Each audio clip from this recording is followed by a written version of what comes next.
Mirëmbrëma, të dashur vëllezër, motra, Zoti ju bekoft, që të mund të kemi kohë për pyetjet. Do të fillojmë shpejt dhe do të hapim Biblën këtu në librin e 2 Korintasve, në kapitullin 3. Do të flasim për Ungjillin e Zotit ton Jezu Krisht, duke krahasuar ligjin e Mojsiut me Ungjillin e Krishtit Jezus, duke rjetuar atë që Perëndia i dha apostullit Paul doktrinën.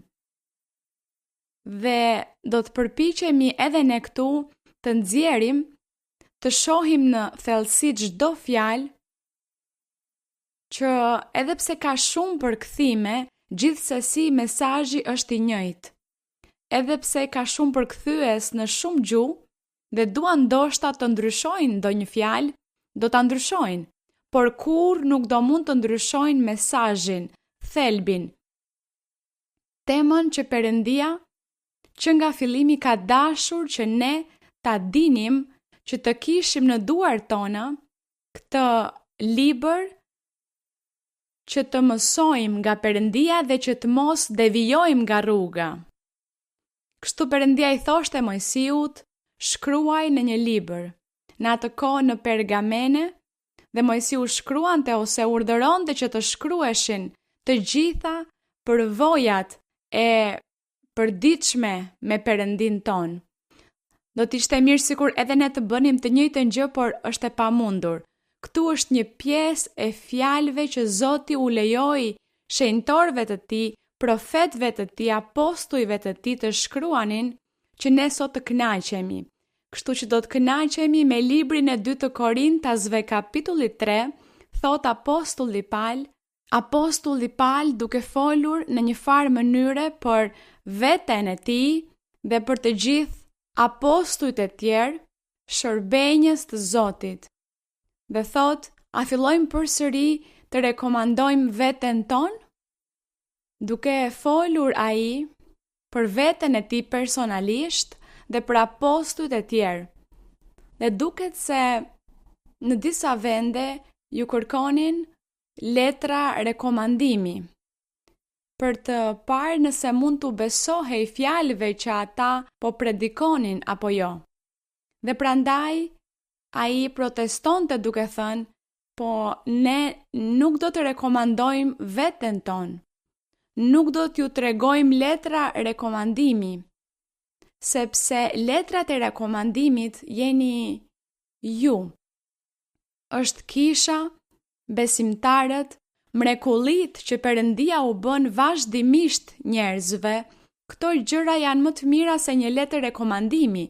Kjo ishte ajo që apostulli donte t'u thoshte atje kishës së Korintit.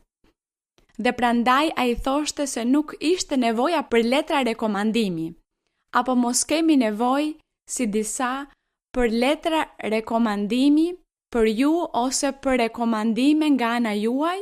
Ju jeni letra jon e shkruar brenda në zemrat tona, e njohur dhe lexuar nga të gjithë njerëzit. Thëndryshe, njerëzit kishin dëgjuar dëshminë e Zotit Jezu Krisht, dëshminë e Ungjillit të pastër të Krishtit Jezus. Këto ishin më të mira, më mirë se një letër rekomandimi.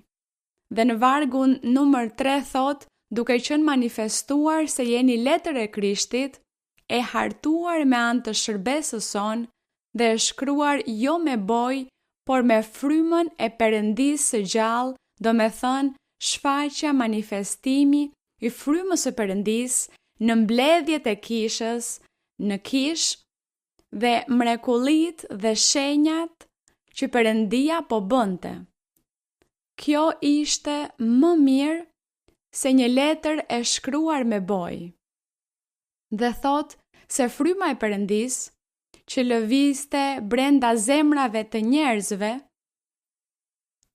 ishte ai që dëshmonte se Jezu Krishti ishte e vërteta, se Jezu Krishti ishte rruga që duhet ndjekur dhe se ai ishte i vetmi ndërmjetës midis njeriut dhe Perëndis. Fryma e shenjtë jepte dëshmi dhe kështu Zoti Jezu Krisht po ashtu mësonte apostujve të tij se fryma e shenjtë do të jepte dëshmi për të dhe se fryma e shenjtë do të ishte me kishën, me mbledhjet e kishës çdo ditë thot për jetë, për të mësuar, për të drejtuar, për të orientuar dhe që askush të mos thot çfarë të bëjmë për të njohur rrugën e Perëndis. Si të mund ta dim ne se po ecim në të vërtetën? Kështu që Zoti Jezu Krisht konfirmoi se fryma e Perëndis do ta bënte këtë punë, këtë vepër në kishën e tij. Për këtë arsye ai e tha qartësisht, unë po iki dhe nuk do t'ju lë bonjak, jetim, por do t'ju dërgoj ngushëlluesin që do t'jetë me ju. Dhe fal Perëndis ton, kjo është ajo që ne sot po përjetojmë. Dhe ka shumë njerëz që pyesin se çfarë bëhet në këtë vend, se çfarë bëjmë në këtë kishë. Pse vinë kaq shumë njerëz? Pse vinë njerëzit si pa interes, pa patur programe, pa ju ofruar aktivitete, evente, ushqime, shëtitje, udhëtime, tërheqje shpirtërore, asgjë nuk i ofrohet besimtarit. Dhe pse vinë njerëzit? Sepse kanë gjetur rrugën e vërtetë dhe fryma e shenjtë është ai që është aty duke lëvizur në jetën e gjithsecilit. Çfarë nevoje ka për të kërkuar zbavitje të tjera, diçka që na nxit, diçka tjetër që na motivon të kërkojmë Perëndin? Çfarë motivimi më të madh se të kemi frymën e Perëndis me ne? Prandaj thot, me frymën e Perëndis së gjallë thot, jo mbi rasa guri, por mbi rasa të mishta të zemrës. Pra fryma e shenjtë vjen të banoj me ne, të jetoj në qenien ton, dhe kjo është ajo që apostulli Paul theksonte, u predikonte, u mësonte atyre të Korintasve. Dhe në 4 thot, dhe këtë besim ne kemi ndaj Perëndis me anë të Krishtit. Jo se jemi të aftë nga vetja, të kuptojmë ndonjë gjë sikur vjen nga vetja jon, por aftësia jon është prej Perëndis, i cili na bëri të aftë të jemi shërbenjës të beslidhjes së re, sikur se ata të ishin duke konkuruar me një shërbes që ishte në lashtësi, shërbesa që Perëndia i dha Mojsiut, dhe që ai mësoi ligjin. Ajo shërbes, thot Pali, se me të po konkuronte. Po konkuronin me atë shërbes të lashtësisë. Dhe shërbesa e re, Ungjilli i Krishtit Jezus, fjala e së vërtetës. Vargu 6, i cili na bëri të aftë të jemi shërbenjës të beslidhjes së re, jo të shkronjës, do me thënë jo të ligjit të Mojsiut, por të frymës. Të frymës së Perëndis. Sepse shkronja vret, sepse kjo ishte ajo që ndodhi me ligjin e Mojsiut. Ligji vrau të gjithë popullin, sepse ligji i shkruar duhej përmbushur fjalë për fjalë. Asnjë presje nuk mund të kalonte nga ligji pa u përmbushur dhe askush nuk ishte në gjendje, askush nuk e përmbushi ligjin. Prandaj duke qenë se askush nuk e përmbushi ligjin, të gjithë ishin të destinuar për të humbur jetën e përjetshme, të privuar nga lavdia e Perëndis.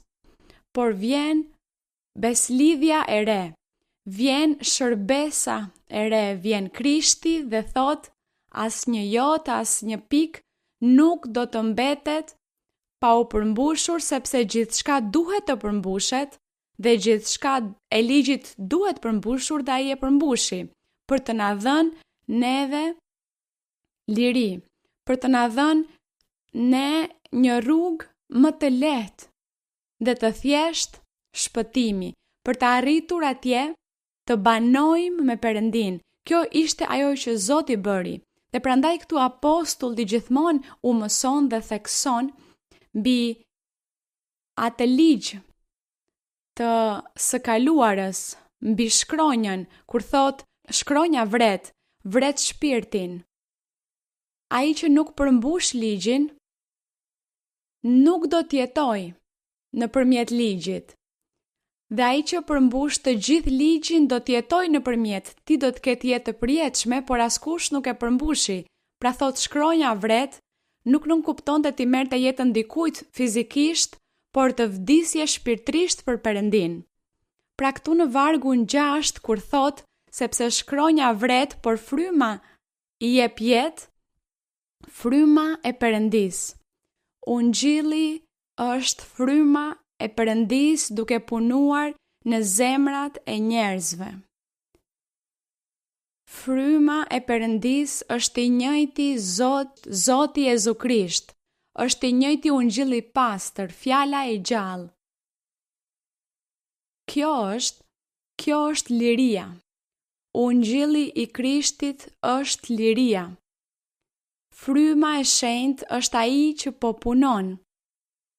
Fryma e shenjtë i dha dëshmi popullit në lashtësi se do të vinte në të ardhmen një pararendës, një shpëtimtar, një mbret. Fryma e shenjtë gjithashtu i foli Gjonit, Pagzorit, i foli dhe erdhi të banoj në zemrën e apostujve, po ashtu që ata të besonin dhe të kuptonin se kush ishte Zoti Jezu Krisht. E gjithë kjo ishte vepër e frymës së Perëndis ose e frymës së shenjtë që është e njëjta gjë. Kështu që ne shohim punën e veprës shpenguese të Krishtit. Ai nuk na la vetëm, ai nuk u zhduk, por dërgoi frymën e tij, fuqinë e tij. Dhe këtu në vargun numër 7, por në qoftë se shërbimi i vdekjes që i referohej ligjit të Mojsiut, që është i gdhendur me shkronja në gur që i lavdishëm, ai shërbim ishte me shumë lavdi, sepse Perëndia u shfaq, Perëndia bëri mrekulli, shenja, Perëndia u foli njerëzve të rëndësishëm, figurave të mëdha, Perëndia u dha atyre fitore në beteja, në luftra, Perëndia u shfaq gjatë gjithë kohës që ishin profetët dhe ata njerëz që besuan në Perëndi, dhe thuhet se ky shërbim i ligjit të Mojsiut ishte me lavdi. Por shikoni çfarë thot mëtej, thot, aq sa bijtë e Izraelit nuk mund të vështronin me sy në fytyrën e Mojsiut për shkak të lavdisë së fytyrës së tij që do të prishej. Pra lavdia që kishte Mojsiu do të prishej, kush do të kishte një fund, Mojsiu apo ligji? Të dyja gjërat. Ligji i Mojsiut kishte një fund, Mojsiu si qenie njerëzore po ashtu pati një fund. Por lavdia që ata shihnin në fytyrën e Mojsiut ishte sepse ai ishte aty me ligjin që Perëndia i kishte dhënë për t'ia mësuar popullit. Dhe kjo ishte ajo lavdi, thuhet se lavdia, se ata nuk mund të vështronin fytyrën e Mojsiut për shkak të lavdisë që ai kishte dhe ajo lavdi do të prishej. Në vargun 8 thot, sa më i lavdishëm do të jetë shërbimi i frymës, nëse lavdia në të kaluarën ishte e lavdishme dhe do të prishej dhe ajo ishte shumë e dalluar dhe ishte e njohur nga të gjitha kombet, sepse të gjitha kombet e dinin që Perëndia e Izraelit ishte një Perëndi i fuqishëm dhe i madh. Dhe të gjithë donin të shkonin ta njihnin atë person, Mojsiun, të shkonin të njihnin Izraelin, sepse thuajse ishte populli i privilegjuar. Sa lavdi kishte ai popull, për shkak të fjalës së Perëndisë që ju dha Mojsiut atje në malin Sinai. Megjithatë thuhet se ajo do të prishej një ditë. Dhe u prish. Dhe erdhi një beslidhje e re, një shërbim i ri, ungjilli i Krishtit dhe thot sa më i lavdishëm do të jetë shërbimi i frymës së shenjtë, shërbimi i ungjillit të Krishtit. Ai shërbim thot që është superior dhe është me lavdi. Falenderojmë Perëndin ton atë, faleminderit për këtë privilegj dhe për atë bekim aq të madh, atë që ne nuk mund të arrijmë ta kuptojmë. Ne nuk jemi në gjendje të kuptojmë madhështinë e asaj që Zoti na ka dhënë, të asaj që ne po shohim, edhe pse është shumë pak, sepse pjesa njerëzore nuk na lejon të shohim më shumë, por kjo është lavdia e Perëndisë, madhështia e Perëndisë. Dhe ai na fton që nëse ne duam të shohim dhe të ndjejmë më shumë prej tij, duhet të jetojmë një jetë të drejtë para tij dhe të hapim zemrën tonë dhe të largohemi nga shumë gjëra që nuk janë në të mirën tonë, që të mund të shohim më shumë lavdinë e Perëndisë tonë në ungjillin e tij, lavdi Zotit, dhe është fryma e shenjtë ose fryma e Perëndisë, ai që po bën këtë vepër, këtë punë. Vargu 9. Lexoni vargu 9.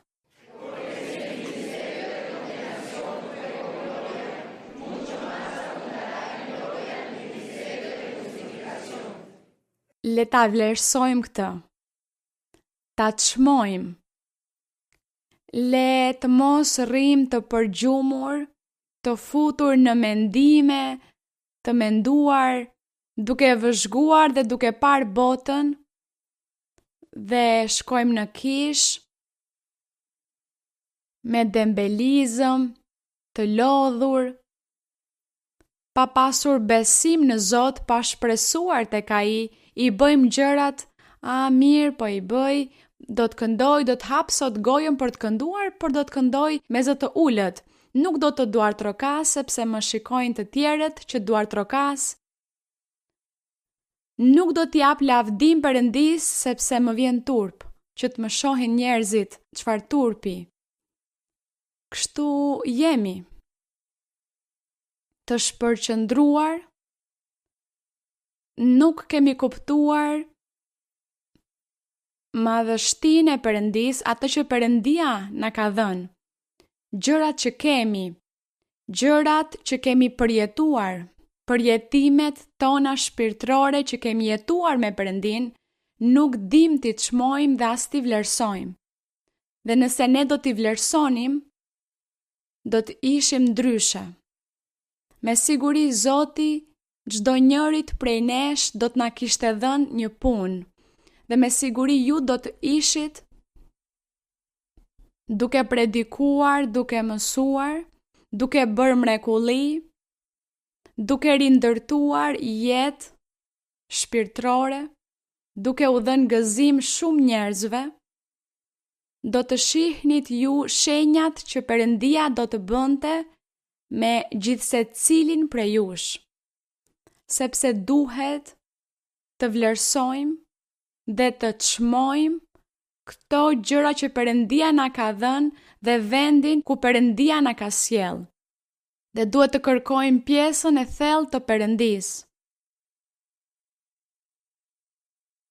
Thuhet Vargu 10 thot, sepse edhe ajo që u bë lavdishme ishte ligji i Mojsiut dhe askush nuk u shpëtua nga ligji i Mojsiut, thot, nuk pati lavdi nga kjo pikpamje për shkak të lavdisë që ka përcen çdo mas që është ungjilli i Zotit ton Jezu Krisht, kur të jetë në kulmin e tij.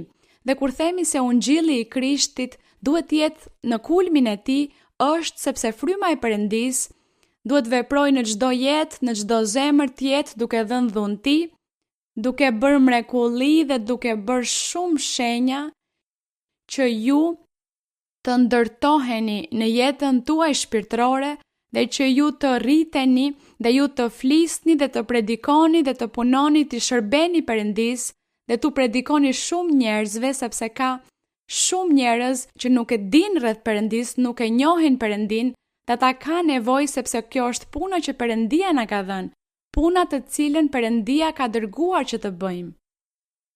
Dhe thuhet, sepse nëse ajo që ishte për të prishur, vargu 11, sepse nëse ajo që ishte për të prishur u rrethua me lavdi e përsëris sërish, ligji i Mojsiut pati lavdi dhe u prish, thot, ajo që mbetet është shumë e lavdishme. Dhe çfarë mbetet? Apo çfarë do të mbetet? Ai shpëtim aq i madh që Zoti po na ofron. Për atë shpëtim ai vdiq atje në kryqin e Kalvarit dhe për atë shpëtim Zoti ishte me dishepujt e tij, eci bashkë me ta dhe u mësoi dhe u tha: "Bëjeni ju punën, do t'ju jap fuqi, aftësi, mbështetje që ju të bëni atë punë të mrekullueshme." Dhe pas dishepujve, fryma e shenjtë ka vazhduar të punojë në kish. Kush tha se pas vdekjes së apostujve kisha përfundoi, se gjithçka mbaroi, se frymën e shenjtë e zuri gjumi apo se u fshe diku në ndonjë vend. Apostujt vdiqën sepse ishin njerëz me trup fizik, ishin materie, punuan, bën punën e tyre, atë që Perëndia u tha të bënin, e përmbushën. Por fryma e Perëndis vazhdon, ka vazhduar, dhe fryma e Perëndis do që ne të jemi pas ardhësit e atyre burrave të mëdhenj, të atyre apostujve, që dhanë jetën e tyre për Zotin. Dhe thuhet 13, vargu 12, duke pasur pra një shpresë të tillë, flasim me guxim të madh, dhe jo si Mojsiu i cili vinte një mbulesë mbi fytyrën e vet, që bijtë e Izraelit të mos vështronin me sy fundin e asaj që ishte për të prishur. Por mendjet e tyre e popullit të lashtësisë u verbuan, ose u errësuan, sepse deri më sot, thoshte apostulli Paul, thoshte sepse deri më sot, në të lexuarit e dhjatës së vjetër, ajo mbulesë mbetet e pa zbuluar, e cila prishet nëpërmjet Krishtit. Kështu që apostulli Paul kishte shumë të drejtë, sepse nëse flasim sot për apostullin Paul dhe ne sot themi të njëjtën gjë si apostulli Paul, deri më sot kanë të njëjtën mbulesë, sepse vazhdojnë të mos besojnë në Krishtin Jezus, të shpëtimtari, të mbreti, mendojnë se ai është vetëm një njeri i zakonshëm, që ishte vetëm një njeri i zakonshëm, vetëm një profet, që bëri vepra të mira dhe kaq. Por nuk është kështu, sepse ai është sot, në frymën e Perëndis është, sot në frymën e shenjtë është Zoti Jezu Krisht, është biri i Perëndis. Vargu 15, por deri më sot, sa herë të lexohet Mojsiu, një mbulesë mbetet mbi zemrat e tyre, por kur Izraeli të kthehet te Zoti, mbulesa çfarë? Do të hiqet ajo mbulesë kur të kthehen te Krishti Jezus, kur të besojnë në Jezu Krisht, thuhet se mbulesa do të hiqet, por Zoti është fryma. Thot, Zoti Jezu Krisht është fryma e Perëndis. Ose Zoti Jezu Krisht është fryma e shenjtë. Thot, dhe atje ku është fryma e Zotit, ose atje ku është Krishti Jezus, ka çfarë? Ka liri. Këtu nuk thuhet se aty ku është fryma e shenjtë ka liri, atëherë unë do të kem liri që të lutem dhe të lëvdoj Zotin, Perëndin. Jo, po flet këtu për liri sepse më parë kishte një skllavëri. Shërbimi i së kaluarës, ligji i Mojsiut, ishte skllavëri për të gjithë. Ishin sklever të mëkatit, sklever të djallit. Nuk mundën të përmbushnin rregullat e ligjit. Gjithmonë ishin shkelës të ligjit. Prandaj ai shërbim nuk dha shpëtim. Ishin sklever dhe kur Krishti erdhi, ai erdhi për të sjellë lirinë. Dhe Krishti Jezus, duke qenë fryma e Perëndis, u solli lirinë qenjeve. Por çfarë do të thotë liria? Shturje nuk është shturje. Liria është se tani Zoti Jezus tha, tani mos keni kaq shumë rregulla, me ditët, me festat, me ushqimet, mos ha këtë, mos pi këtë, mos bëj këtë gjë ditën e shtunë, e gjithë kjo mbaron tani.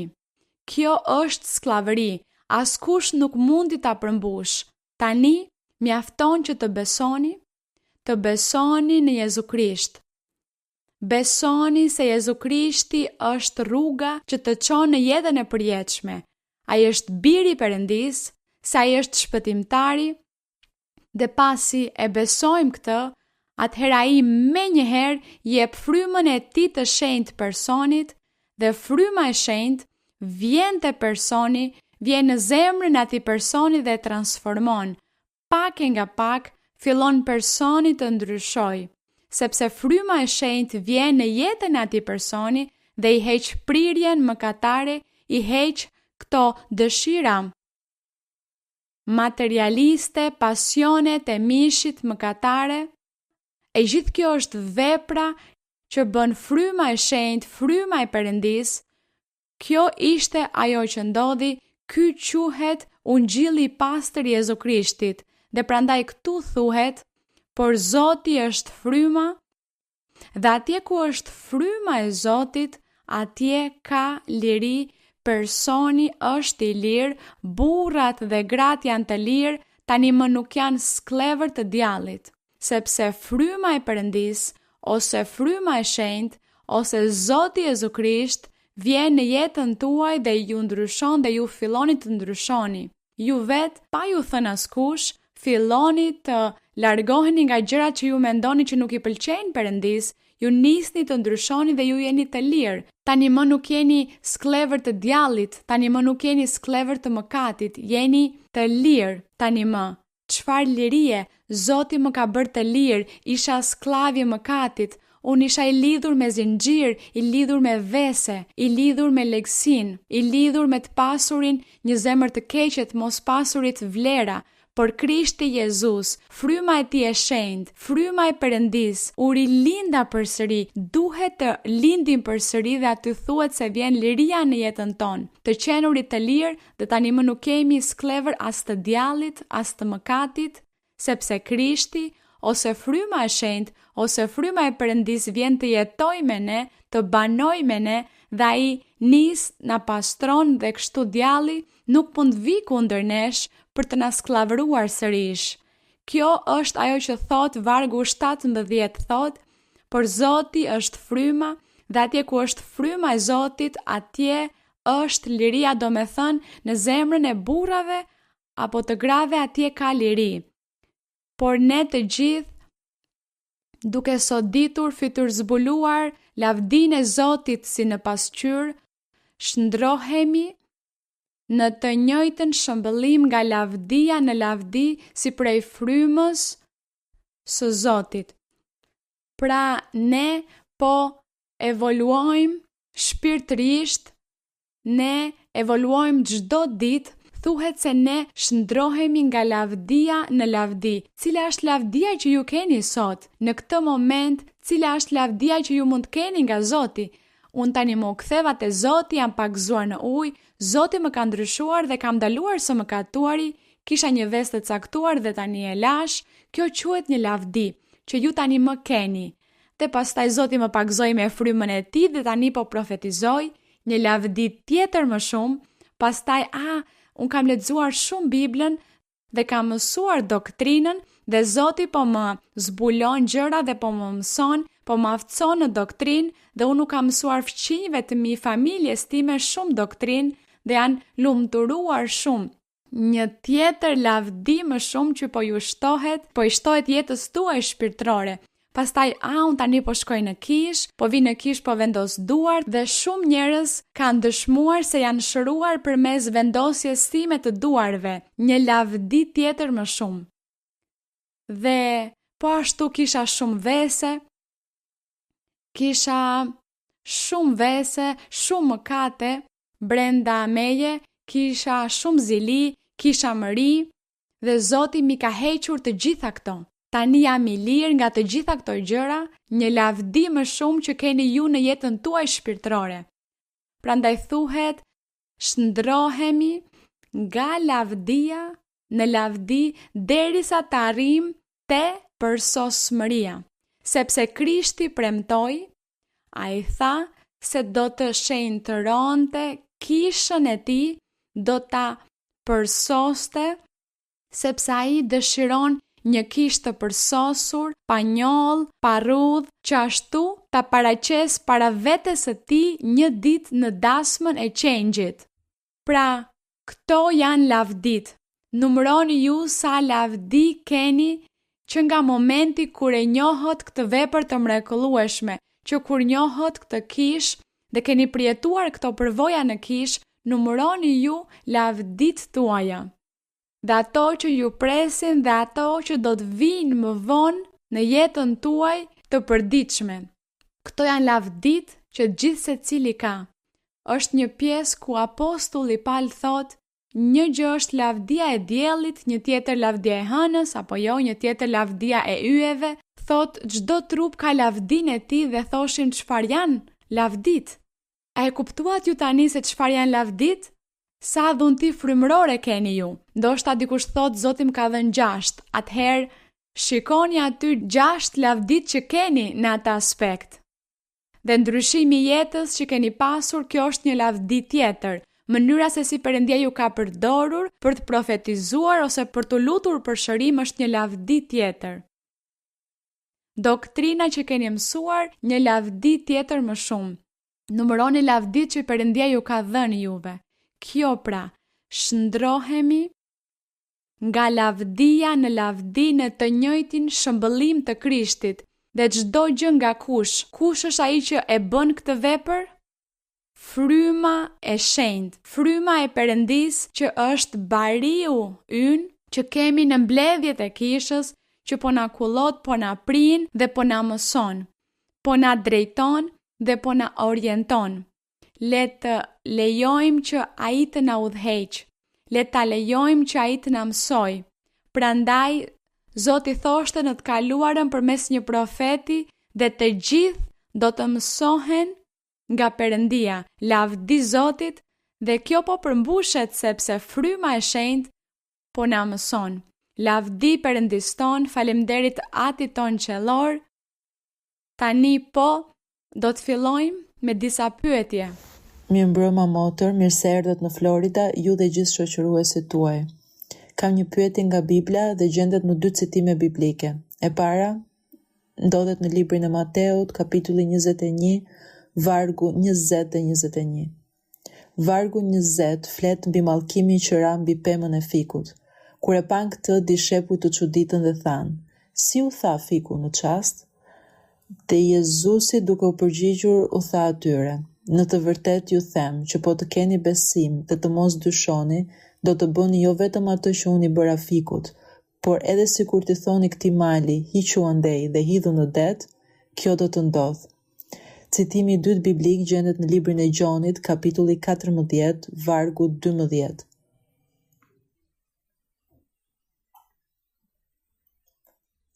Gjoni, kapitulli 14, vargu 12. Po. Ku thot, në të vërtet po ju them, kush beson në mua do të bëj edhe ai veprat që bëj unë, madje do të bëj edhe më të mëdha se këto, sepse unë po shkoj tek Ati.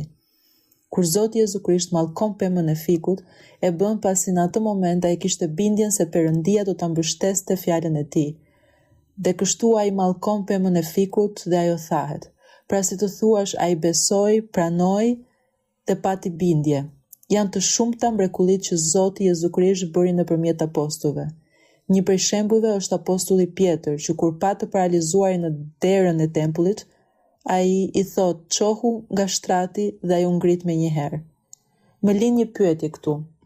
Nëse dishepujve që ishin me Jezu Krishtin dhe ishin të mësuar prej tij, ju mungonte bindja, besimi dhe siguria, dhe a ishte vetëm pas ngjitjes në qiell të Zotit Jezu Krisht kur ata nisën të bënin ato mrekulli? Dhe duke ditur se besimi është të besosh e të bindesh, sa lloj besimi kemi? Shumë faleminderit dhe Zoti ju bekoft. Po, kur Zoti Jezus i qorton ata në lidhje me fikun, ata e pyetën Zotin, po pse u tha fiku? Dhe Zoti u tha, ju dyshoni, dhe me të vërtet apostujt nuk kishin mjaftueshëm bindje.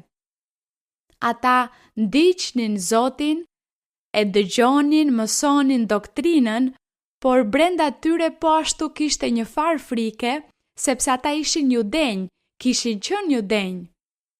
Prandaj kur Zoti Jezus e kapën e arrestuan ditën e kryqëzimit, thuhet se të gjithë ikën, të gjithë u larguan dhe u fshehën sepse patën frikë, pa siguri. Kjo ishte ajo që Zoti pa tek dishepujt e tij, që ata dyshonin. Për çfarë dyshonin? Dyshonin për faktin se Krishti Jezus të ishte biri i Perëndis, sa ishte Perëndi, sa ishte ai person që profetët kishin premtuar, që Perëndia kishte premtuar përmes profetëve, që ishte shpëtimtari, mbreti. Ata kishin atë frikë, atë pasiguri dhe atë dyshim. Prandaj Zoti u thoshte, ju dyshoni. Dhe kur ai i dërgoi 2 në për shtëpi dhe u tha, ungjillzoni, flisni për ungjillin, bëni mrekulli, bëni shenja. Dhe kur ata u kthyen, than, madje edhe demonët na nënshtroheshin. Por Zoti atëherë i qortoi ata, kur i sollën një të demonizuar dhe dishepujt nuk mundën ta dëbonin demonin.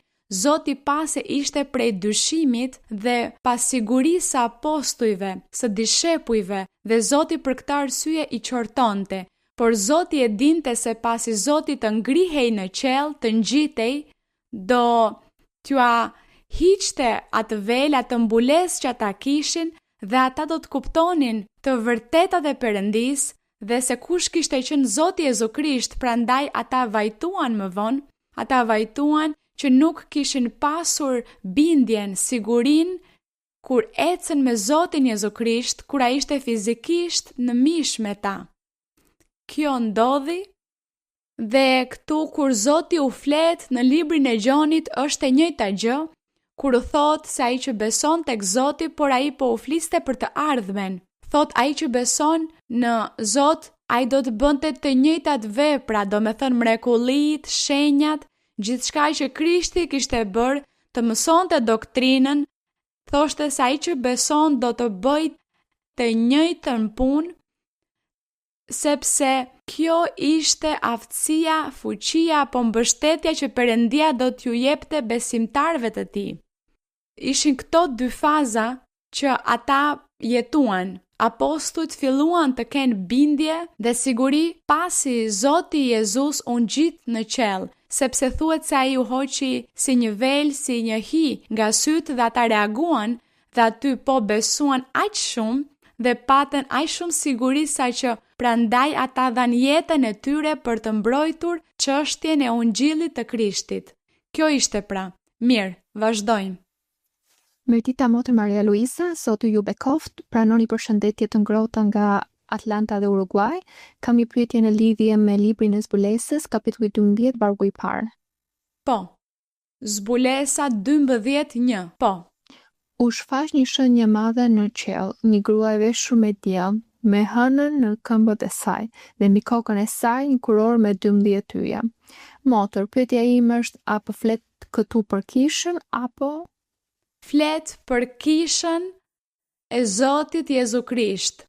Kisha e Zotit Jezu Krisht u formua me 12 fiset e Izraelit. Jakobi pati 12 bi dhe Perëndia i tha Jakobit, ti nuk do të quhesh Jakob, por Izrael. Dhe 12 bijtë e tij ishin 12 popull, 12 fise dhe simbolizonin kishën e Zotit. Prandaj kur Zoti Jezu Krisht themeloi kishën e tij, e filloi me 12 apostujt.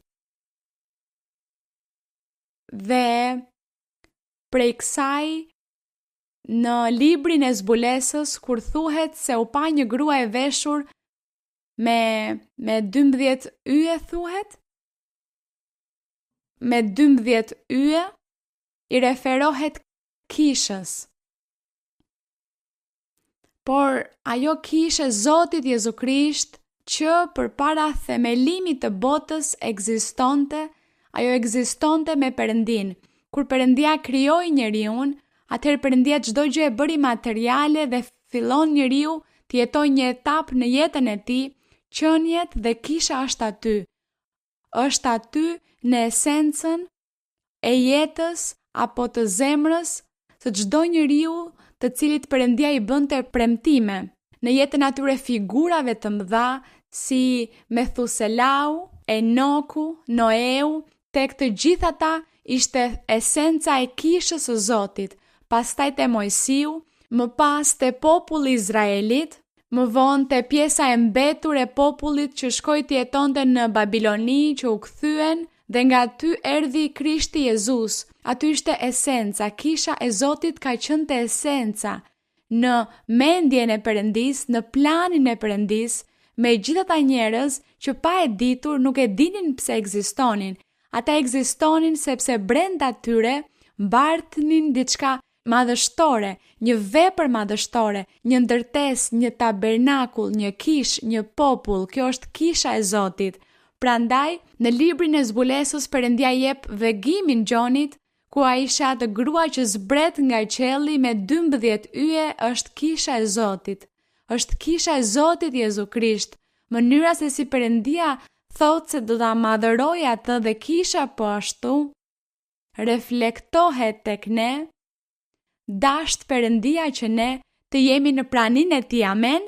Dasht Perëndia që ne të jemi në gjendje të arrijmë deri në fund, që të përmbushet ajo që Zoti thot, ata që do të ngulmojnë deri në fund, ata do të jenë kisha ime. Pra edhe ne jemi këtu, po ashtu duke mbartur kishën në zemrën tonë, në thellësinë e qenies son dhe në premtimet që Perëndia po na bën. Aty është kisha e Zotit. Prandaj duhet ta vlerësojmë dhe duhet të ndryshojmë, duhet të përgatitemi për Perëndin, për të jetuar një jetë të shenjtë, një jetë të respektueshme para Perëndis, të bëjmë gjëra të drejta, sepse ai e meriton. Perëndia e meriton. Mirë, vazhdojmë më tej. Motër Maria Luisa, unë falenderoj Perëndin që ju jeni këtu pranë nesh. Pyetja ime gjendet në librin e Galatasve, kapitulli 3. Galatasve 3, po, cili varg? Në vargu numër 19. Po. Fjala e Perëndis thot kështu: Atëherë, pse u dha ligji? Ai u shtua për shkak të shkeljeve, derisa të vinte pasardhja së cilës ishte bërë premtimi. Dhe ky ligj u shpall nëpërmjet ëngjëjve, me anë të një ndërmjetësi. Pyetja ime është mbi ëngjëjt. Kush janë këta ëngjëj dhe nëse ju jeni një prej tyre. Dhe në vargu 20 thot se ndërmjetësi nuk është një i vetëm, por janë më shumë.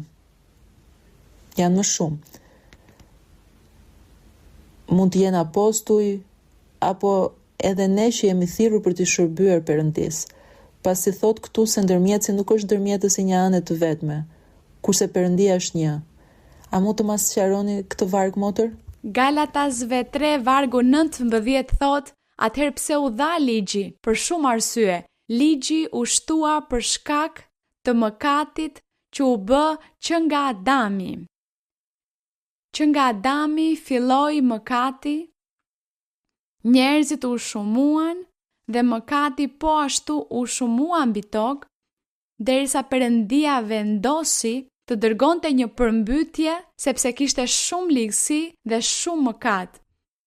Dhe thuhet atëherë pse u dha ligji. Ligji u shtua për shkak të shkeljeve, ose për shkak të mëkatit, ose për shkak të ligësisë së njeriut, derisa të vinte pas ardhësi i quajtur Krishti Jezus, derisa të vinte pas ardhësi i quajtur Krisht, të cilit i që bërë premtimi Krishtit, dhe ky ligj u porosit përmes engjëjve, premtimi. Perëndia i foli Abrahamit përmes disa engjëjve që pas ardhësit ti do të ishte i bekuar, sa i do të ishte baba i një shumicë kombesh dhe se pas ardhësit ti do të ishte i bekuar për gjithnjë, duke folur, duke ju referuar Krishtit Jezus. Prandaj thuhet se ky premtim u porosit përmes engjëjve kur ata i folën Abrahamit me anë të dorës së një ndërmjetësi, ky ndërmjetës ishte Mojsiu. Dhe në 20 thuhet, dhe ndërmjetësi nuk është ndërmjetës i njërit vetëm, kurse Perëndia është një. Kjo do thotë se nuk ishte vetëm për një person, nuk ishte vetëm një person që do të përfitonte nga premtimi, por shumë njerëz do të përfitonin nga ky premtim, nga ky bekim që Perëndia do të dërgonte në botë, që ishte Krishti Jezus, të cilin Perëndia e dërgoi përse për të formuar një kishë, për të formuar një popull të shenjtë, të përsosur përpara Perëndisë, që të bekohen për gjithnjë, ashtu siç Perëndia i tha Abrahamit, pas ardhësi yt do të vazhdoj për gjithnjë dhe do të jenë të bekuar. Dhe unë do të bëj prej teje një komb të madh dhe do t'i bekoj për jetë. Dhe tha te pas ardhësi yt do të vendoste Zoti ato bekime. Prandaj thuhet se ndërmjetësi nuk është ndërmjetës i njërit vetëm, kurse Perëndia po është një. Por ndërmjetësi që ai po vendoste ishte Krishti Jezus. Dhe për këtë arsye këtu theksohet ligji. Që ligji nuk ishte i keq, jo, ligji ishte një rrugë që Perëndia vendosi dhe që ne na u desh në mënyrë indirekte të kalonim nga rruga e ligjit, sepse nëse nuk do të kishte ekzistuar ligji, nuk do të kishte ekzistuar as shpëtimi ose bekimet shpirtërore dhe shfaqja që ne sot po gëzojmë nga ana e Perëndisë tonë. Nuk do t'i kishim gëzuar këto gjëra, prandaj ishte e rëndësishme që ligji të vinte, sepse ai ishte që të përgatiste zemrat, të përgatiste njerëzit. Ligji përbohej nga rregulla, nga ligje, mos bëj këtë, bëj atë, mos ha këtë gjë, mos pi atë, mos bëj këtë gjë, përgatiste njerëzit, nënshtronte çdo qenie njerëzore, t'i bindeshin dhe t'i nënshtroheshin Perëndisë disa rregullave në mënyrë që të kishin shpëtimin, por duke qenë se ato rregulla dështuan, ata nuk ishin në gjendje t'i zbatonin rregullat, atëherë aty vjen shpëtimtari i vërtet. Shpëtimtari i vërtet erdhi, ai pas ardhës u shfaq që ishte Krishti, sepse ai po do të bënte veprën e tij të përsosur dhe thuhet se ai do t'i bëj të përsosur të gjithë, sepse kisha e tij duhet të jetë e përsosur dhe nëse Perëndia e tha ashtu do të jetë, kështu që prandaj ishte kaq i rëndësishëm ligji Mojsiut, që ishte një rrugë në për të cilën të gjithë kaluam. Kaluam në atë rrugë. Duhej ta ndiqnim atë për të arritur te bekimi i vërtet, i Zotit. Faleminderit Perëndis ton për këtë. Mirë, vazhdojmë. Mi mbrëma motër Maria Luisa, kam një pyetje motër, nëse më lejoni, në librin e numrave, kapitulli 32, vargjet 1, 5 dhe 6. Po. Mund të lexoj Po, motër? motër. Thot, bijet e Rubenit dhe bijet e Gadit kishin një sasi zakonisht të madhe pagatish. Dhe kur pajnë që vendi i Jezerit dhe vendi i Galadit kishin një tokë e përshtatshme për të rritur bagati, dhe pastaj kaloi në vargun 5, i cili thot: prandaj ata thanë akoma në rast se kemi gjetur hirin tënd, jepo këtë vend shërbëtorëve të tu në pronësi dhe mos na bëj të kalojmë Jordanin. Por Mojsiu i përgjigj bijve të Gadit dhe bijve të Rubenit: a duhet të shkojnë në luftë vëllezërit tuaj, ndërsa ju po rini këtu? Moton e shohim se si Mojsiu thot atyre se ata duhet të kalojnë dhe të luftojnë së bashku me pjesën tjetër të popullit të Izraelit, në mënyrë që populli të mund të pushtojë tokën e Kananit. Por në fund motra shohin se ata ishin shumë dembel, dhe në fund të historisë motor më duket se ata u larguan, më fali për shprehjen time, ata larguan duke humbur sepse përfunduan edhe më larg Silot, edhe më larg vendit ku Perëndia do të manifestohej dhe ku duhet të shkon çdo vit për të sjellë flijim me Zotit. Pra me këtë motor më vjen ndërmend së pari se ti na mëson për atë tendencë që një njerëzorëve për të sjellur rrugën e lehtë për të arritur gjëra, dhe së dyti motor nëse Perëndia papritmësi ka premtuar të stërvisë dikë në një profesion që kërkon shumë kohë, që kërkon shumë përpjekje, dhe se për shkak të kohës që kërkon dhe vështirësisë që ka, do të parandalonte që dikush të kishte papritmas atë disponueshmërim për të shërbyer Zotit. Perëndia do të ishte i pakënaqur, do të ishte sfidhje rrugën e lehtë nëse kush do të sillte diçka brenda të njëjtës tek, por diçka më të thjeshtë. Faleminderit shumë motor dhe Zoti ju bekoft. Mirë, jo, kjo nuk ka të bëjë me pjesën e studimit dhe ju flisni se zgjodhen rrugën më të lehtë, po ata ishin materialist. Materialist sepse zgjodhen tokën më pjellore, më të mirën, atë që ishte pranë bregut të lumit.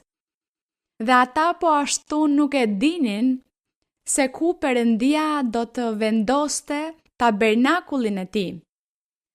Ata në atë kohë para se të arrinin në tokën e premtuar, kur ishin të gjithë atje të ulur pranë bregut të lumit Jordan, ata menduan vetëm për gjërat materiale, për tokën pjellore, ku mund të mbillnin, ku mund të kishin të korrat më të mira, frutat më të mira. Këto ishin ato që ata menduan. Ata kur nuk menduan se Perëndia do të vendoste në një qytet tempullin e tij, tabernakullin e tij, se cili kërkonte gjërat materiale. Kjo i ndodhi atij fisi edhe pse edhe atyre ju desh të shkonin në luftë, të luftonin së bashku me vëllezërit e tyre, fiset e tjera, por duke krahasuar me motrën që flet për ditët e sotme, për studimet, për të studiuar një profesion, për të kërkuar gjën më të thjeshtë ose që zgjat më pak. Jo, kjo ndoshta nuk mund të quhet të zgjedhësh rrugën më të lehtë, ndoshta personi mendon, dhe po ashtu duhet marr parasysh edhe mundësitë e tij ekonomike, kohën dhe parat. Në këtë pjesë nuk po mëkaton, nuk po bën gabim. Thjesht po shikon mënyrën më të mirë për t'i bërë gjërat. Shikon parat edhe kohën edhe angazhimet e tjera që mund të ketë në jetë. Kjo është pra, të zgjedhësh rrugën më të lehtë, ndoshta do të thotë diçka tjetër. Kur dikush nuk dëshiron të sforcohet në jetë për asgjë, e lë veten të kontrollohet nga dembelizmi që të gjitha gjërat të mjapin të tjerët, kjo mund të jetë, por për sa i përket zgjedhjes së studimeve ose të një profesioni, kjo nuk ka të bëjë me këtë gjë. Vazhdojmë. Motër, vëllezërit e kishës së brandën ton, Sarasota, ju dërgoj një përshëndetje të përzemërt, dhe ju ftojmë që gjithashtu të na vizitoni atje. Motër, nëse më lejoni, kam 2 pyetje nga Bibla. Në Zbulesa 20, vargu 12. Mund të lexoj, motër? Po, vlla. Dhe pash të vdekurit, të mëdhenj të vegjël që rinin në këmbë përpara Perëndisë, dhe librat u hapën dhe u hap një libër tjetër, që është libri i jetës, dhe të vdekurit u gjykuan në bazë të gjërave të shkruara në libra, sipas veprave të tyre. Dhe gjithashtu I referohem librit të psalmeve, kapitulli 1, vargu 4. Të tillë nuk janë të pabesët, janë si byku që era e shpërndan. Prandaj të pabesët nuk do të përballojnë gjykimin, as mëkatarët në kuvendin e të drejtëve. Motor, kam një paqartësi në librin e zbulesës, ku thot se të gjithë ishin në këmbë, të vegjël e të mëdhenj për të gjykuar përpara Perëndis, kurse në psalmet thot se të pabesët nuk do e përballojnë gjykimin. Nëse do mund të na sqaronit, Motor, ju lutem. Mirë, le të shohim këtu psalmin e parë. Në psalmin e parë, ajo që u lexua nga zbulesa I referohet fundit, pjesës së fundit të botës, dhe thuhet se në fund të botës do të ringjallen disa përjetë të përjetshme, ndërsa të tjerët do të vazhdojnë të jenë të humbur, thuhet se do të shkojnë në liçenin e zjarrit. Kjo është ajo që thuhet te zbulesa ku ju lexuat. Dhe këtu në psalmin e parë kur thuhet të tillë nuk janë të pabesët, por për ta kuptuar më mirë vargun 4, thuhet lum njeriu që nuk ecën sipas këshillës së të pabesëve, që nuk ndalet në rrugën e mëkatarëve, domethënë që nuk mëkatoi, që nuk ulet bashkë me tallësit duke bërë vepra të këqija. Thuhet përkundrazi, por që gjen kënaqësinë e tij në ligjin e Zotit, në fjalën e Perëndis, dhe mendon thellë ditë e natë mbi ligjin e Perëndis, dhe e krahason me një pemë të mbjellë gjatë brigjeve të ujit që jep frytin e tij në stinën e tij gjatë gjithë kohës, dhe të cilit gjethet nuk I fishken, janë gjithmonë të gjelbra, të forta. Dhe thuhet se gjithçka që bën në jetë do të ketë mbarësi për atë njeri. Ky njeri është Zoti ynë Jezu Krisht, dhe gjithashtu ai thot, më imitoni mua dhe më ndiqni dhe bëni ato që unë bëj. Pra përveç Zotit Jezus ai I fton edhe një burr apo një grua ose një besimtar që të ndjek hapat e tij, që të jenë si ajo pemë, po ashtu e mbjell gjatë brigjeve të ujit që jep fryte. Një person që jeton një jetë të drejtë përpara Perëndis dhe që Perëndia e përdor, dhe ky person jep dëshmi të mirë, jep fryte për Perëndin, sepse ecën me Perëndin, jeton me Perëndin. Dhe thuhet përkundrazi, të pabesët nuk do të jenë të tillë nuk janë të pabesët. Ata nuk janë si pema e mbjell gjatë brigjeve të ujit që jep frytin e tij në stinën e tij. Thuhet se të pabesët jo. Ata janë si byku që era e shpërndan, domethënë si kashta apo lëvorja e drithrave, si e elbit apo e grurit, kur bënin shirjen I hidhnin lart dhe era e merr atë pjesë sepse nuk ka peshë, këtë pjesë e quajnë byk. Prandaj thuhet se era e shpërndan. Kështu janë të pabesët. Prandaj të pabesët nuk do të përballojnë gjykimin. Gjykimin thuhet, ata nuk do të përballojnë, ata nuk do të marrin pjesë, sepse duke qenë se bën të keqen, ata nuk do të kenë as të drejtë fjale, as vote. As nuk do të marrin pjesë në të gjitha gjërat e bukura që Perëndia ka për të zgjedhurit e tij. Prandaj thuhet, prandaj të pabesët nuk do të përballojnë gjykimin, as mëkatarët që janë po të pabesët në kuvendin, thot, të drejtëve. Domethënë mëkatarët nuk mund as të zënë vend në kuvendin e bijve të Perëndis, të zgjedhurve të Perëndis, sepse mëkatarët nuk mund të jenë aty të përzier me ta. Thuhet se Zoti nxjerr jashtë, sepse ai që nuk është I veshur me rrobë dasme, ai nxirret jashtë. Ka një shëmbëltyr ku thuhet se një zot shtëpie përgatiti një dasëm dhe ftoi shumë njerëz. Dhe kur ishin të gjithë brenda në fest, në vendin e dasmës, thuhet se ai pa një person që nuk ishte I veshur me rrobë dasme. Kjo do të thotë se ai person nuk po jetonte një jetë të drejtë përpara Perëndis dhe ishte aty në mbledhje, në kuvend. Dhe ai e nxori, ai tha, ti nuk je I veshur me rrobë dasme. Dil, urdhëroi që ta nxirrnin dhe të mbyllnin derën. Këto shëmbëltyra ishin shembuj që Zoti Jezu Krisht jepte për t'ju referuar kishës së tij, besimtarëve të tij, të zgjedhurve të tij. Kuvendi, mbledhja, bijet e Perëndis, kisha e Zotit duhet të jenë burra dhe gra që jetojnë një jetë të drejtë, të shenjtë përpara Perëndis. dhe aty nuk mund të qëndrojnë mëkatarët, sepse nëse ka një mëkatar, Perëndia e nxjerr jashtë, sepse ata nuk mund të jenë pjesë e bekimeve që Perëndia ka për bijtë e tij. Prandaj thuhet këtu se të pabesët nuk do të përballojnë gjykimin dhe as mëkatarët në kuvendin e të drejtëve, nuk munden sepse ata nxiren jashtë. Në kuvendin e të drejtëve janë vetëm ata që bëjnë të mirën, vetëm të zgjedhurit e Perëndisë, kisha e tij e përsosur. Këta janë ata që do të jenë atje në atë kuvend. Prandaj thuhet sepse Zoti e njeh rrugën e të drejtëve, por rrugat pabesëve të çon në shkatrim. Për këtë arsye ne jemi këtu duke u përpjekur dhe duke luftuar që çdo ditë të bëhemi më të mirë, që çdo ditë lavdit tona të shtohen dhe të jemi të transformuar, të përsosur dhe që gjithmonë të mund të jemi në kuvendin e Perëndisë dhe që Perëndis kurrë të mos i duhet të na nxjerrë, të na përjashtojë nga vendi i tij. Kjo është pra, mirë, vazhdojmë më tej. Mi mbrëmë motër Maria Luisa, Zot ju bekoft, ne të duam në Zot, kam një pyetje në lidhje me Jeremin 27, vargu i 6, dhe thot, dhe tani ja kam në të gjitha këto vende në dorë mbretët të Babilonisë, shërbëtorit tim, dhe madje edhe kafshët e fushës ja kam lënë atij për t'i shërbyer. Dhe të gjitha kombet do t'i shërbejnë atij, birit të tij dhe nipirit të tij, derisa të vi koha që shumë kombe dhe mbretër të mëdhenj t'i sjellin në sklavëri. Dhe kombi dhe mbretëria që nuk do të shërbejnë mbretit të Babilonisë dhe nuk do ta vërë qafën në sjelljen e mbretit të Babilonisë. Do ta ndëshkoj atë komb me shpatë, uri dhe murtaj, thot Zoti, derisa ta kam shkatruar me dorën time. Ja ku kam pyetjen e parë. Pse Zoti e quan mbretin e Babilonisë shërbëtorin tim?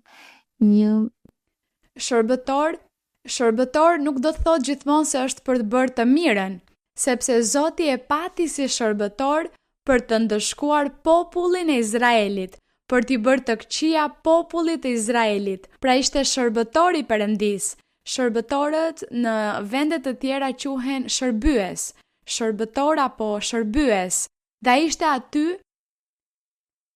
për të marrë urdhra nga eprori. Dhe Perëndia e pati Nebukadnecarin si shërbëtor, sepse Nebukadnecari ju nënshtrua asaj që Perëndia urdhëroi. Perëndia i tha atij të shkonte dhe të sulmonte izraelitët. Dhe ai u desh ta bënte këtë. Dhe pasi ai u bë shërbëtor në këtë aspekt për t'i bërë të këqija popullit të Izraelit, për ta ndëshkuar, sepse disa vëllezër ndoshta e kujtojnë nga studimet biblike, kur thuhet se mbreti i Babilonisë shkoi me ushtrinë e tij dhe shkatroi Jeruzalemin. Aty ishte Nebukadnecari duke punuar si shërbëtor i Perëndisë, si ai që i shërben dikujt. Por kjo jo sepse ishte një shërbëtor i mirë për të bërë të mirën, por Perëndia e përdori si shërbëtor për të ndëshkuar vetë popullin e tij. Dhe pasi ai veproi si shërbëtor dhe ai u nënshtrua për të bërë çdo gjë që Perëndia i tha të bënte me izraelitët, atëherë Perëndia po ashtu e ndëshkon edhe atë. Pra Perëndia e ndëshkoi Nebukadnecarin për të keqen që i bëri popullit të Izraelit, edhe pse Perëndia ja kishte dhënë urdhrin. Dhe ai e bëri sepse Perëndia i dha urdhrin për ta bërë, por Perëndia e ndëshkoi dhe për këtë arsye Perëndia dërgoi kombe të tjera që të shkatronin perandorinë babilonase, e cila mori fund dhe më pas erdhën perandori të tjera për të sunduar. Kështu që aty u përmbush fjala profetike. Por këtu duam të theksojmë pjesën e shërbëtorit apo jo? Dhe Perëndia imagjinoi përdor njerëz me zemra të rësuara Në ditët e sotme Perëndia bën të njëjtën gjë. Në ditët e sotme Perëndia bën të njëjtën gjë, përdor dikë qoftë të mirë apo të keq, Perëndia e përdor për t'i bërë të këqija dikujt tjetër. Por më pas Perëndia e ndëshkon edhe atë që shërbeu për t'i bërë të këqija tjetrit, Perëndia e ndëshkon. Mirë, nuk do ta vëmë në dyshim Perëndin ton, kështu është mënyra se si ai punon, çfarë na mbetet ne të bëjmë kur e kuptojmë se Perëndia është zjarr glabërues, sepse thuhet se Perëndia është dashuri, por gjithashtu është edhe zjarr glabërues. Kur bitet janë të pabindur, Perëndia ndëshkon dhe Perëndia përdor mjete ose rrethana për të ndëshkuar bijtë e tij, për t'i vënë në provë, por më pas Perëndia ndëshkon edhe ato instrumenta që u përdorën për të bërë të keqen, duke qenë çdo gjë vullnet i Perëndis. Zoti punon në këtë formë, nuk mund ta vëmë në dyshim të pyesim pse Perëndia e bën këtë. Ne duhet vetëm të duam Perëndin ton mbi çdo gjë, mbi të mirën edhe mbi të keqen, mbi veprimet e mia dhe veprimet e këqija dhe mbi të gjitha ato gjëra që shohim se Perëndia bën, ta duam Perëndin. A Perëndia na ndihkoj? Mirë, po. Por duhet ta duam Perëndin. Kjo është detyra jon, ta duam Zotin gjithmonë. Mirë, vazhdojmë. Motër, mirëmbrëma, Zoti ju bekoft në librin e fjalëve të urta, kapitulli 22, vargu 3. Fjalët e urta 22, vargu 3. Po motër. Njeriu i matur e shikon të keqen dhe fshihet, por njerëzit naiv shkojnë tutje dhe dënohen. Doja t'ju pyesja se çfarë do të thotë ky varg dhe nëse mund të na flisni më shumë mbi maturin, pasi Zoti na përmend shumë në profeci se duhet të jemi të matur dhe të mençur. Njeriu i matur e shikon të keqen dhe fshihet nga e keqja. E shikon të keqen dhe fshihet që të mos bie te e keqja. Pra njeriu i matur është një person i kthjellët, një person që është i zgjuar, që vepron me urtësi, dhe kur ai parashikon gjëra të këqija të pakëndshme, nuk bën gabim, por përkundrazi largohet, fshihet, tregon kujdes që të mos bjerë në grop në atë të keqe që i paraqitet përpara. Dhe thuhet se njeriu naiv është ai person që nuk e përdor zgjuarsinë e tij, që nuk përpiqet që të përmirësohet, që t'i bëj gjërat më mirë, për të përmirësuar jetën e tij, gjendjen e tij, jetën e atyre që e rrethojnë, por asgjë nuk i intereson, dhe për këtë arsye quhet naiv ose i thjesht, dhe thuhet se ai po bie në kurth, dënohet, bie në grop, te problemi, në vështirësi, sepse nuk arsyetoi mirë, nuk i mendoi, nuk i analizoi gjërat. Ky është kuptimi. Që ne duhet të analizojmë, të arsyetojmë, të mendojmë për të ardhmen, për pasojat, nëse unë bëj këtë gjë, atëherë mund të ndodhë kjo gjë, ose pasojat mund të jenë të rënda. Prandaj të jemi të kujdesshëm dhe gjithmonë të bëjmë të mirën dhe t'ju duam të mirën të tjerëve. Pra të mos jemi naiv, as kokfort, por të duam më të mirën për veten tonë dhe po ashtu për të afërmit tanë. Maturia është po ashtu të jesh i moderuar dhe të mos jesh i nxituar, të mos veprojmë pa menduar, të mos flasim pa menduar. Sepse maturia është edhe në pjesën e të folurit, që të analizojmë ose të mendojmë atë që do të themi. Ka njerëz që kanë një shprehje që thonë, ata flasin për të menduar, në vend që të mendojnë për të folur, dhe thonë gjëra jo të matura, ose veprojnë duke bërë gjëra që nuk janë në rregull dhe që mund të ofendojnë ose të lëndojnë dikë tjetër. Kjo është pjesë e maturisë. Maturia, për një person që dëshiron të jetë i matur, thotë, unë dua të kem urtësi, dituri për të vepruar, për të ditur si të flas, për të mos fyer askënd, për të mos lënduar askënd, për të mos bërë asnjë gabim që askush të mos fyet, të mos preket apo të ndihet jo rehat. Pra thotë, unë dua të jem i matur, unë dua të kem urtësi, unë dua të veproj me urtësi. Kjo pra të gjitha këto janë bashk. Maturia me urtësin, me të bërit të gjërave mirë. Vazhdoj më tej. Po motër. Mirëmbrëma motër, Zoti ju bekoft. Pyetja ime është në Mbretërit e parë, kapitulli 21, vargu 27. Libri i parë i Mbretërve 21-27? Ësakt. Po. Fjala e Zotit thot këtë. Kur Arshabi dëgjoi këto fjalë, grisi rrobat e tij, e mbuloi trupin me një thes dhe rëgjëroi. Binte në shtrat i mbështjell me thesin dhe ecte si i përmbajtur. Atëherë fjala e Zotit ju drejtua Elias, Tishbitit, duke i thënë: "A pesi u pushtërua Arshabi para meje? Duke qenë se u pushtërua para meje, unë nuk do ta godas me fatkeqësinë sa është i gjallë, po do ta dërgoj fatkeqësinë mbi shtëpinë e tij gjatë jetës së birit të tij." Pyetja ime është se ku thuhet në vargun 27 dhe ai ecte për ulur. A ishte ai pushtërimi Akabit në ato kohëve në fizik, nga ecja në argjërim dhe gjumi mbuluar me thas, apo u shoqërua edhe me lutje? Dhe si duhet të përulemi para Zotit për të marrë mëshirën e tij? Po, për ulja e asaj kohe ishte, thuhet, grisi rrobat e tij. Arshabi ishte mbret.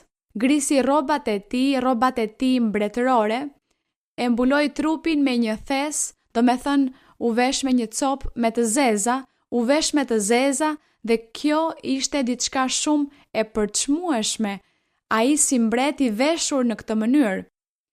Por ai e bëri këtë për të sakrifikuar, për të ulur veten, sepse pikërisht kjo ishte pjesë e përuljes së tij, ai përulej. Ai e uli veten duke qenë mbret, që Perëndia ta falte. Grisi rrobat e tij, veshi rroba të zeza dhe agjëroi, thot, dhe binte në shtrat i mbështjell me thes, dhe ecte i përvuajtur, sepse po ashtu vendosnin hi mbi trupin, shumë hi, dhe kjo ishte pjesë e përuljes e asaj që quhej poshtërim. Poshtroheshin, e ulnin veten më shumë se kushdo. Dhe asaj i referohet për ulja.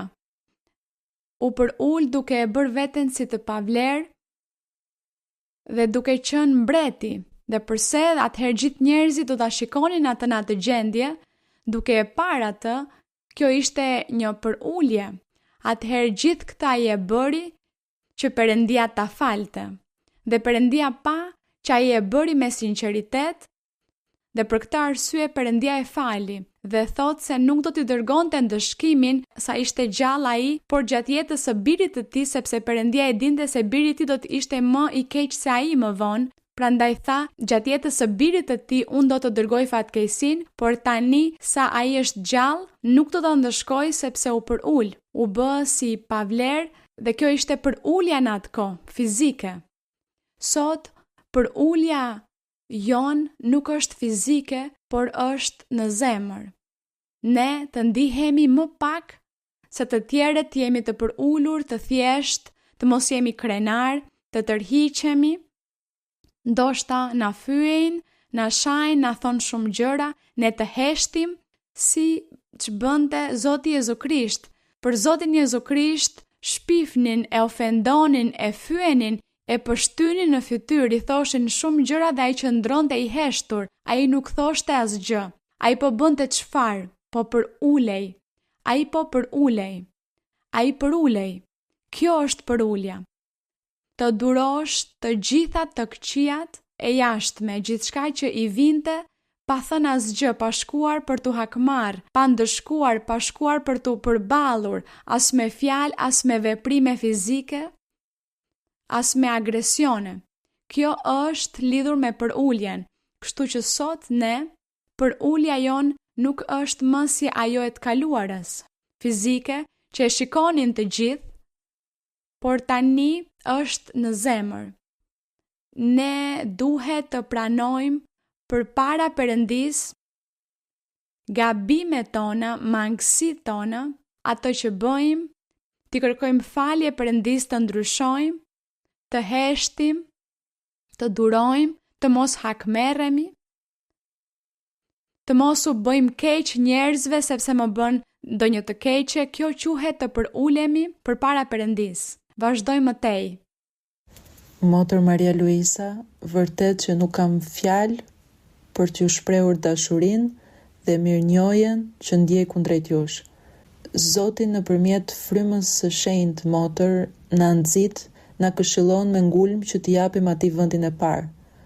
Unë gjithmonë përpiqem që në jetën e përditshme të dedikoj kohë Perëndis, të shkoj në kultet e adhurimit, në shërbesën e mësimit të fjalës së Tij, të lexoj Biblën, por do të dëshiroja motër që ju të na jepni më shumë kuptim rreth kësaj, pasi mendoj se ka më shumë thellësi pas fjalëve të Perëndis kur thot mu përkushto dhe më jep vendin e parë. Të japësh vendin e parë Perëndis është si urdhërimi i parë që thot se ne duhet ta duam Perëndin mbi çdo gjë. Dhe gjërat janë duke filluar që nga vetja jonë. Dhe shumë njerëz preferojnë së pari gjërat e tyre që i argëtojnë të kenë kënaqësitë e tyre përpara Perëndis. Ndoshta nëse më mbetet kohë e bëj, por së pari janë kënaqësitë e mia. Në vend të parë është argëtimi, në vend të parë është të gëzoj jetën. Dhe pastaj shkoj në kish, pastaj lutem, pastaj kërkoj gjërat shpirtërore. Aty nuk po i jepet vendi i parë Perëndis. Aty nuk po e duam Perëndin mbi çdo gjë. Persona të tjerë thonë, nuk shkoj në kish sepse familja ime ma ndalon. Sepse familja ime bëhet armiku im. Sepse në shtëpinë time atëherë kam si armik familjen time, babain, maman, ose vëllezër, motra, ose gruan, ose burrin, dhe nuk dua të kem probleme me ta, atëherë nuk do të shkoj në kish, do të pres. Atëherë aty nuk po i jep vendin e parë Perëndis. Mirë, kjo sa i përket atyre gjërave të përditshme të jetës kur njerëzit preferojnë gjëra të tjera, argëtime të tjera përpara se t'i pëlqejnë Perëndis, përpara se të mendojnë për Perëndin, dhe po ashtu çfarë do mund të themi për mëkatin. Edhe kur mëkatojmë, nuk i japim vendin e parë Perëndis, sepse personi është i dhënë ndaj dobësive të tij mëkatare. Atëherë lë veten të kontrollohet nga mishi i tij dhe kënaq mishin e tij, sepse nuk e do Perëndin, sepse nuk i ka dhënë vendin e parë Perëndis. Sepse kur i jepet vendi i parë Perëndis për t'i pëlqyer atij, personi përmbahet nga kryerja e mëkatit dhe i kërkon Perëndis që t'ja heqë atë dobësi, atë prirje të atij mëkati që është aty te dera e zemrës së tij, dhe që e bën të ndihet keq, dhe i kërkon Perëndis më ndihmo ta heq këtë sepse unë dua të të pëlqej ty. Kjo është pra, të sakrifikojmë mishin ton, orekset, dëshirat tona t'i sakrifikojmë për t'i pëlqyer Perëndis, kjo quhet t'i japësh vendin e parë Perëndis. Kështu që po, vendi i parë për Perëndin, mirë, lexohet Bibla dhe vim në kish, por nëse këtu brenda meje ka diçka, ka një mëkat të fshehtë që unë nuk dua ta heq dhe nuk dua ta pranoj që e kam, atëherë nuk më shërben për asgjë të qenurit çdo mbrëmje në kish duke lexuar Biblën, sepse nuk po jap vendin e parë Perëndis, sepse vendi i parë për Perëndin duhet të jetë gjithçka e plot, që nga zemra, që nga ajo që është këtu brenda e tutje, çfarë i ofroj unë Perëndis, çfarë ka brenda meje për Perëndin. Ndoshta ka njerëz që ndoshta nuk mund vinë në kish për shkak të punës, studimeve, për shumë arsye, por në zemrën e tyre aty është Perëndia, sepse në jetën e tyre po jetojnë një jetë si Perëndia dëshiron, duke dhënë shembull, dëshmi, duke jetuar një jetë të drejtë, të ndershme, të organizuar, përmbushin detyrimet e tyre. Aty po i japin vendin e parë Perëndis dhe nuk shkojnë çdo mbrëmje në kish sepse nuk munden, por po i japin vendin e parë Perëndis. Pra me dëshminë e tyre po ndryshojnë shumë njerëz që po i vëzhgojnë.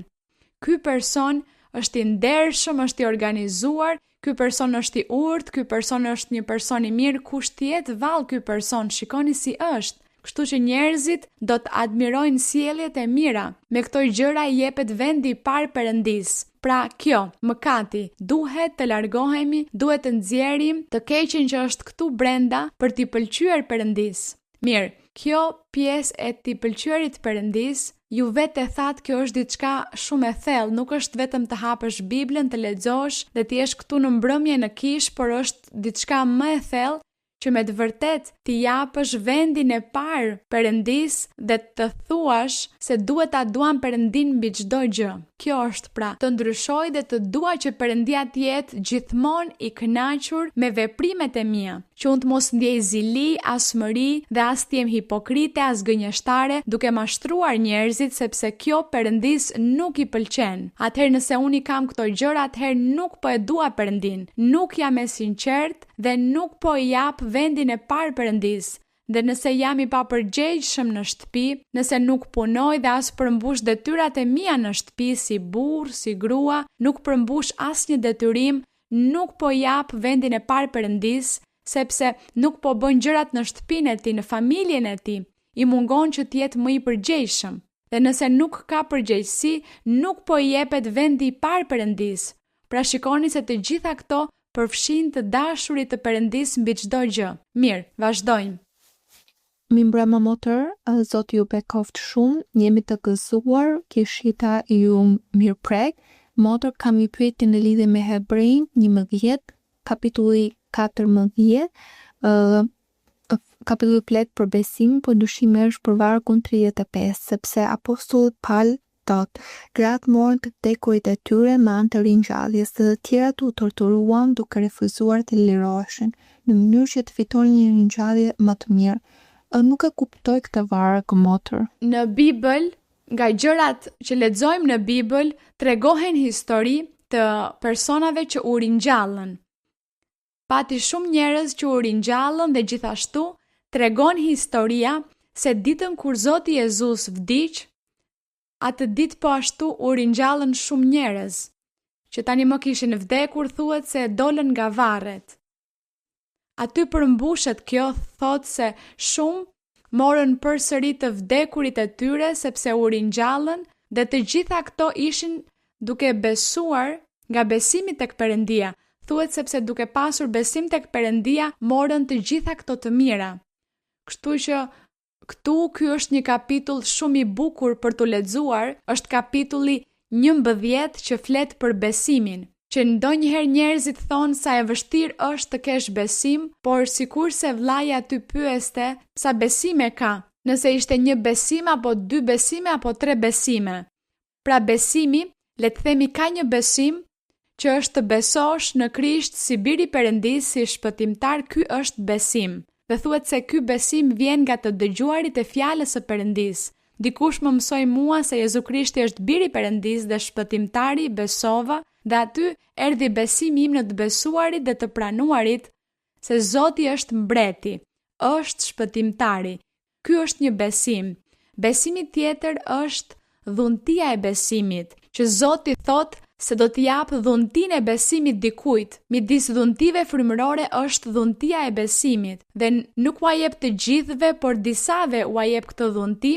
Çfarë do të thotë që ky person kur lutet ose kur vendos duart, atëherë ndodhin shumë mrekulli, sepse dhuntia e besimit që Perëndia i ka dhënë po vepron te personi. Dhe besimi kur Zoti Jezus u thoshte apostujve, ju jeni njerëz besim pak, është sepse ata ishin të pasigurt dhe nuk besonin se Jezu Krishti ishte biri i Perëndis, dyshonin dhe për këtë arsye Zoti i qortonte njerëz besim pak. Kjo është ajo që ndodh në shumicën e njerëzve në kish. Nuk kanë besim. Përse? Sepse dyshojnë. Kur Perëndia ju bën një premtim dhe ju dyshoni, sepse pastaj ju dëshpëroheni dhe shqetësoheni dhe po kërkoni orientim ose mbështetje duke folur me njërin me tjetrin për të parë kush u zgjidh problemin, pasi Perëndia ju ka thënë se ai do t'ju ndihmojë dhe do t'ju zgjidh, se do të ndryshojë të gjitha gjërat dhe se ju vetëm duhet të jetoni një jetë të drejtë përpara Perëndis, dhe Perëndia do të bëj pjesën tjetër në jetën tuaj, atëherë ju dyshoni, ju keni atë pasiguri, atë frikë, atë druajtje dhe ju kërkoni ndihmë njerëzore. Aty Zoti mund të na thotë burra ose gra besim pak. Duhet të kemi bindje te Perëndia. Nëse besojmë në një Perëndi të gjallë, le të besojmë që kur lutemi dhe i kërkojmë diçka atij, ai do të na jap bekimin, ai do të na përgjigjet, do të na jap atë që i kërkojmë. Kështu që nuk duhet të dyshojmë, nëse ju jeni në një rrezik, ka një rrezik, atëherë ju jeni në ankth, jo jam në rrezik, ju po dyshoni te Perëndia. Thoni, po, ka një rrezik, por Perëndia do të më ruaj. Perëndia do të më ruaj sepse ai ma ka premtuar, sepse ai është i fuqishëm dhe unë e di që ai do të më ndihmoj të eci përpara, të hedh këtë hap kaq të vështirë në jetën time. Ky është besimi. Ky është besimi dhe ky është besimi që është këtu te Hebrejt 11. Ky besimi të dëgjuarit të Perëndis, të besuarit, të pasurit besim tek ai, të kesh bindjen që Perëndia ekziston. Dhe nëse Perëndia ekziston, ai na dëgjon, ai na shikon, ai bën gjërat, ai vepron në jetën tonë. Dhe nëse ai nuk vepron në momentin që ne dëshirojmë, është sepse akoma nuk është në të mirën tonë. Duhet të presim, të kemi durim. Le të ngrihemi në këmbë, vëllezër dhe motra, do të jemi duke ju lutur Zotit, duke ju lutur Perëndis ton dhe duke qenë se Perëndia ynë jeton dhe duke qenë se ai është këtu, dhe duke qenë se ai na ka bërë premtime dhe na i ka përmbushur shumë herë, do të besojmë që ai do të dëgjoj po ashtu lutjen ton, kërkesën ton, nevojat tona. Amen. Kjo është, pra nuk duhet të dyshoni tek Zoti, nuk duhet të dyshoni, mos u shqetësoni, nëse nuk ju vendosen duart, mos u shqetësoni. Perëndia është aty pranë jush dhe ai e di që ju keni nevojë, se për çfarë keni nevojë, atëherë mos keni frikë, të thoni jo, duke qenë se askush nuk më vendosi duart, atëherë nuk do të marr asgjë nga Perëndia. Jo, Perëndia është aty pranë jush. Të lëvdojmë, të bekojmë, faleminderit Perëndi i përjetshëm, sepse mëshira jote është kaq e madhe dhe mirësia jote vazhdon për jetë, dashuria jote është e përjetshme, premtimet e tua të besueshme dhe të vërteta. Sepse premtimet e tua i shohim këtu në Bibël, gjithçka që premtove Zot, gjithçka e ke përmbushur me kalimin e kohës.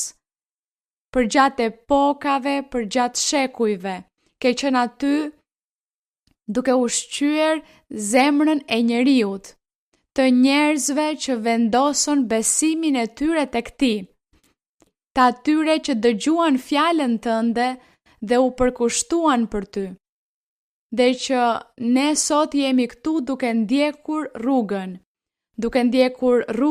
duke parë shembullin dhe duke dashur me gjithë zemrën tonë dhe me gjithë shpirtin tonë të ndjekim po ashtu hapat e atyre që në lashtësi të deshën dhe të shërbyen dhe që ti u dhe fuqi dhe lavdi dhe mbështetje. Dhe që edhe ne sot Zot, edhe ne ditën e sotme jemi këtu për para pranisë tënde, për të marrë mbështetjen tënde, për të marrë fuqinë tënde, autoritetin që ti të na japësh, autoritetin për të punuar në veprën tënde, në vreshtin tënd, për të qortuar armikun, për të hequr barrën e shtypjes, kurthet, zinxhirët, gjërat që na mbajnë të lidhur, lidhjet që armiku do të vendos në jetën tonë, në qenien tonë. Këtu jemi Zot me premtimin, duke besuar tek ty dhe duke shpresuar tek ty. Dhe ti Zoti im, ti je duke zgjidhur të gjitha lidhjet dhe duke hequr të gjithë zinxhirët, duke thyer të gjitha lidhjet e shtypjes, duke hequr çdo frymë të ndyrë nga trupat e njerëzve, duke hequr çdo sëmundje, duke hequr lëngimet, duke hequr kancerin, duke hequr të gjitha ato sëmundje të pashërueshme, duke hequr çdo sëmundje, diabeti, lupusi, sëmundje të lëkurës, të kockave, duke hequr dhimbjet e artritit, duke shëruar çdo person, duke i shëruar, duke i pastruar dhe duke u dhënë shëndet, fuqi, sepse ti i do ata, sepse ti dëshiron Zoti im që gjithsecili të shërbej, që gjithsecili të ndjek dhe të shërbej, dhe gjithsecili të jetë përpara pranisë tënde duke punuar me përkushtim në shërbimin tënd. Ti po bekon ati im të gjitha ata që besojnë tek ti, që të thërrasin dhe shpresojnë tek ti. Shpresojnë tek ti ashtu si zogjt presin ushqimin e prindërve të tyre. Ashtu edhe ne Zot si zogj Kështu jemi edhe ne. Ne presim dorën tënde të fuqishme, dorën tënde shpenguese, dorën tënde që jep jetë, që na jep jetë dhe zemër, që na jep forcë, që na jep mbështetje. Ati shenjtë, faleminderit Zot, faleminderit sepse ti kujtohesh për të gjitha krijesat e tua, jo vetëm ata që janë këtu në këtë mbrëmje, por gjithashtu për të gjitha ata që përmes një videoje po shikojnë, ata shohin dhe dëgjojnë mësimin, dhe ata ngushëllohen me faktin që ti do t'i bekosh, që ti do të shtrish dorën tënde të fuqishme dhe do t'i ndihmosh, do t'i lehtësosh, do t'i rindërtosh, Zoti im, dhe do t'i transformosh gjithashtu, dhe do të ndryshosh sjelljet e këqija të gjithsecilit, duke hequr njollat dhe mëkatin, duke pastruar dhe çliruar, dhe duke shkatruar veprën e armikut djallit. Ati shenjtë, të gjithë le të marrin bekimin tënd, të gjithë le të marrin të mirat e tua, të gjithë, Zot, të jemi pjesë e dashurisë tënde, e mëshirës tënde, e premtimeve të tua, e fuqisë tënde, të jemi pjesë e lavdive të tua. Faleminderit Perëndi i përjetshëm, jep ngushëllim, jepi ngushëllim dhe gëzim gjithsecilit. Kthej shpirtrat tek ti, Zot. Kthej shpirtrat në shërbimin tënd, që të gjithë të nderojnë, të gjithë të lëvdojnë, të gjithë të adhurojnë, të gjithë të kërkojnë fytyrën tënde, të gjithë të përulemi përpara pranisë tënde dhe të lëvdojmë me gëzim, me ngazëllim dhe të duam të bëjmë vullnetin tënd dhe të pëlqejmë ty në çdo gjë. Po Ati im, sepse ti je i fuqishëm dhe mëshira jote është kaq e madhe dhe të gjitha premtimet e tua që ti na ke bërë do t'i përmbushësh dhe i ke përmbushur, Zoti im. Faleminderit sepse ne nuk i meritojmë këto bekime të tuat. Nuk i meritojmë premtimet e tua, por dashuria jote është kaq e madhe sa që mbulon çdo gjë, mbush çdo gjë. I bekuar dhe i lëvduar emri yt për jetë. Faleminderit Perëndi i përjetshëm, dërgo fuqinë e frymës tënde të shenjtë dhe pagëzo me frymën tënde të shenjtë të gjithë ata që nuk e kanë marrë pagëzimin shpirtëror. Pagëzo, Zoti im, dhe jepu dhunti frymërore. Jepu gjërat shpirtërore, që ata të mund të ndryshojnë jetën e tyre fizike mëkatare, që ata të transformohen. Jepu gjërat shpirtërore, që ata të mund të çlirohen nga zinxhirët djallëzor, nga frymrat e ndyra, dhe që çdo frymë e ndyrë të dalë nga trupat e tyre, që çdo frymë e ndyrë të dalë dhe të ketë liri dhe pastrim. Të ketë liri, Zot, sepse ti je liria jonë. Je Perëndia ynë, Ati ynë, krijuesi ynë. Ti siguron çdo nevojë.